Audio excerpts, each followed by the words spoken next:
Hello everyone, welcome back to my channel. It is the end of the year and I'm talking about the best and the worst of this past year with movies and also physical media. And of course, out of all the physical media, there are a couple of films that I do regret picking up during the past year. We cannot help it. Sometimes as collectors, we make mistakes, we just indulge and we buy movies that we think are going to be great and they don't end up being so. It's kind of disappointing, but it happens to all of us every single year. So I really don't have that many regrets. I have about 8 sitting next to me. So the first one that I'm going to talk about is Ferrari. I should not have picked up this movie. The reason why I did is because I love biopics. I love Adam Driver. So I thought this movie was going to be decent, and it's not. It's actually a really, really bad movie. It is not well done. Shailene Woodley is in this film as Enzo Ferrari's mistress. She was so miscast. Her acting is horrendous in this movie. Adam Driver's is fine. It's okay. It's a standard Adam Driver performance. But the best performance in this movie by far is Penelope Cruz. She was the only shining light of this entire film. I really should have just streamed this movie. I think it landed on Hulu not long after I picked up this film. And the other reason why I picked it up was because it was under $20. And I thought, you know what? It's like $17. That's not too bad. So if it is a horrible movie, at least I didn't spend that much money. And now with the situation that I'm in, I really should have listened to myself. So that's why going forward in the future, I'm going to be more cautious about what I'm buying, what I should be streaming, and what I should not be getting. And Ferrari is definitely one of those mistakes from this past year. So Ferrari was a disappointment and a mistake. That is a physical media regret.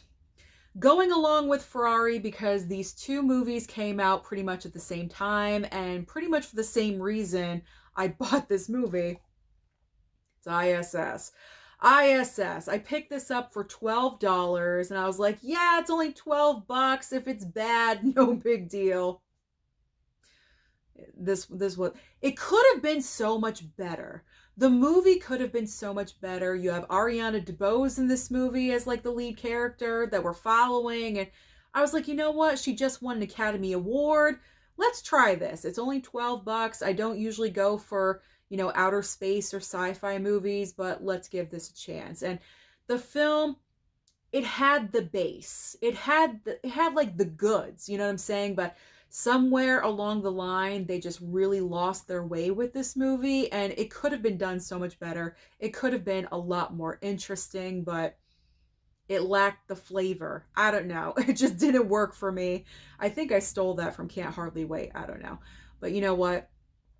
I'm not sure when I'm going to watch this again. So that's a big mistake. So that's how I know this was a physical media regret. Now let's move on to a horror slasher. It's a Wonderful Knife. And the reason why this one is a regret is because it's just really not that good of a movie. The entire point of having like a masked slasher icon character, or a masked killer, because this is not an icon by any means. This ain't no horror icon. I should say, having a masked killer, the entire point is to keep the costume on, like keep us guessing throughout the entire movie and then reveal who you are at the very end. This movie does not do that. This movie decides to reveal who the killer is at the very beginning of the film, like the first 5 minutes of the movie. So you know exactly who it is. There's no like, oh my God, who is it? And you're trying to figure it out. It's not like Scream, where you're trying to figure out who the killer is. It is not like that at all. That's what I thought it was going to be. Not at all. I picked this up because obviously It's a Wonderful Knife, a play on It's a Wonderful Life. It happens during Christmas time. I wanted another Christmas slasher in my collection, but this thing is just like a complete waste of time. It's not good. It's not a good movie at all. And Justin Long is in this movie. He should kind of be embarrassed that he's in this because I feel like it wanted to I feel like it wanted to be like 3 or 4 different movies, and it just really couldn't land and decide where it wanted to go. It, like, you know, with Scream, with the whole costume thing, and you know, It's a Wonderful Life parody, or not parody, but you know, a take on that. I don't know, it just didn't work for me. It just did not work. But that's what killed it right in the beginning, revealing who it is. Then why are we here? Why am I wasting 90 minutes of my time watching this when I just found out who it was? Like, stupid. Absolutely stupid. Streaming. Should have waited for streaming for that one. All right, now let's move on to this one. Oh my gosh. The lair of the, what is it? The white worm. I keep calling it the white witch, and it's not. It's the white worm. I can't even get the title right of this gosh darn thing. This is so cheesy, low budget, weird, wacky. I will never watch this movie again. I will never watch it again. I was bored. It's a short movie. It's like 90 minutes long. I could not stand watching this. I was bored out of my mind. And of course I wouldn't know that unless I bought the movie and watched it. But it's one of those cases that if I was able to watch this on streaming first to check it out, I probably should have. And Hugh Grant is in this movie. Very early, young Hugh Grant. Obviously desperate to have an acting credit to his name. Hey, I get it. Actors always have to pay their dues. I understand. But my God, this movie is horrible. I think it has like a cult following, you know, which is understandable. I can definitely see that. There's some people that really enjoy this movie. I personally do not. I'll keep it for the Steelbook. That's pretty much it. The Steelbook is the best part of the entire movie. So I'm never wasting my time and watching this garbage again. So this is definitely a regret from the past year. But that's how we learn our lessons, okay? All right. Now, Suitable Flesh. Suitable Flesh. Do you guys remember this even? This came out in January of last year. This is one of the earliest brand new physical media releases of this year. I honestly can't even remember the plot line of this movie. That's pretty bad. I've only watched it one time. I think the reason I picked it up was because there really wasn't anything else coming out that week. I think it was this and Varsity Blues. Maybe something else, and that's it. There was not a lot at all. And that's the reason why I picked it up. That was dumb. That was really, really stupid. That's why it's a regret, because honestly, I don't remember. I don't remember the plot line of this movie. I think it's about body switching. Like, body switching, we're body hopping, there's like a demon, I don't know, there's like some presence or something that's like body hopping into different bodies and causing chaos.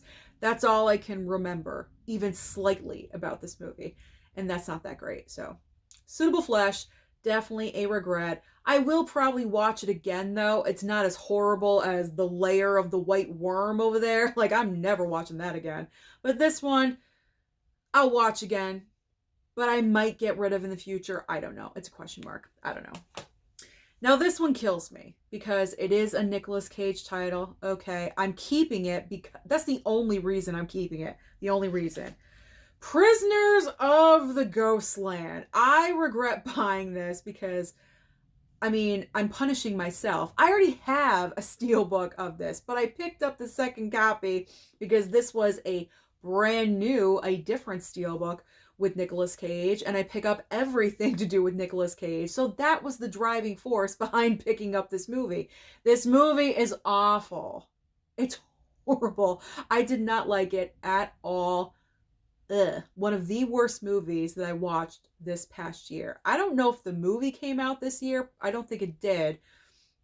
But man, this is a really terrible, awful movie. Weird stuff going on. I could not follow the plot line of this movie at all. It seemed like it was all over the place. It was very confusing. I mean, Nick Cage fits right in because I know, like, He loves to be in movies that are kind of weird and wacky, and he can play characters that are really out there. That's kind of his thing. But like, I would love for him to just, kind of play a normal character for once, and so I can really enjoy it. I think the last time he did that was when he played himself in The Unbearable Weight of Massive Talent. I would really like for him to go back to normalcy just for a little bit. But yeah, I regret, because I already have, see, look at him on the back. There we go. I already have a steelbook of this movie. So I regret picking up a second copy. That I should not. I should have watched the movie first. And if I did, I would not have picked up this second copy. I'll tell you that. All right, the final film that I'm going to talk about. See, not too bad. In the past, when I've done a video like this, I've had like a stack of like 20 or something. So having like what, 8? 1, 2, 3, 4, 5, 6. Yeah, 7, 8. That's not too bad. So the final one, this may surprise you just a little bit, but it's the movie Kill. Now, the steelbook is awesome, okay? And that was the driving force, I'll be honest. That was the driving force, picking up that steelbook, because it is a Lionsgate steelbook, so that was the reason. I collect Lionsgate steelbooks, you guys know this. And look, like, it's cool, like the color, that's a little lame on the back. But, the bloody handprint on the slipcover, that's cool. That's the coolest part of this whole thing right here.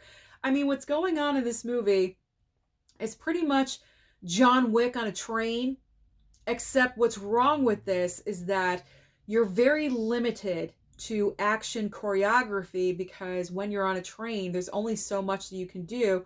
I found the entire action sequences to be extremely repetitive. The same moves were being used over and over and over again.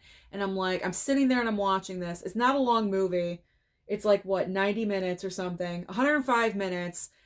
And I'm like, when is this movie going to end? I was like begging for the end, because it just got very tiresome.